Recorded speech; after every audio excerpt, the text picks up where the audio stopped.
холбогдуулыг сувилсан одоо мега төслийн хүрээнд ингэж түнэл барих гэж байгаа холбогдуулж энэ бичлэгийг хийж байна.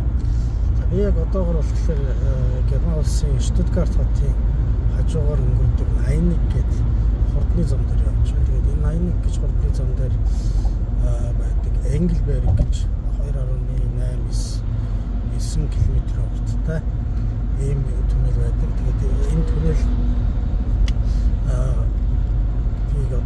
яг одоогийн байдлаар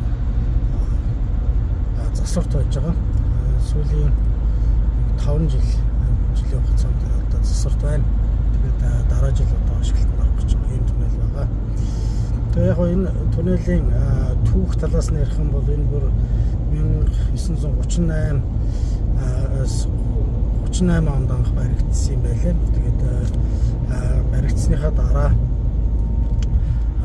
жишээ нь 40 хэдэн оны үед одоо дайны дэлхийн 2 дугаар дайны үед яг одоо энэ түнэл биш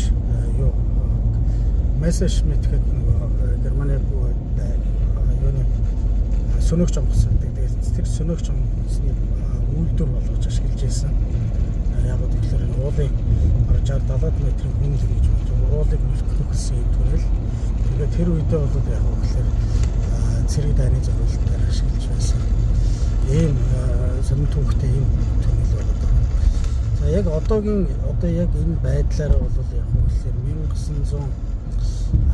1995-аас 99 оны хооронд ийм хоёр одоо түнэл тусдаа ингэж яасан хоёр юм түнэлээр баригдсан. Тэгээд энэ тухайн үедээ бол яг тэгэхээр 600 сая доллар одоо Deutsche Mark гэж баригдсан юм байна. За тэгээд ингэж баригдаад яг одоо энэ хэлбэрээр бол ингээд 95-аас 99 оны хооронд 5-6 жилийн хугацаанд ингэж баригдсан ийм түнэл байна. За яг баригдаад ингэ байж байсныхаа дараа нэг 20 жилийн дараа яг тэгэхээр энэ уулын ус тэгээд тэр ус нь болохоор шүлтлэг ихтэй. Тэгээд энэ шүлтлэг ихтэй ийм уснаас шалтгаалаад одоо даацанд түнэлийн даацанд өөрчлөлт орж байна. Одоо энэ одоо бетон түнэл гэдэг. Энэ бетон түнэлийг болохоор тэр шүлтлэг усны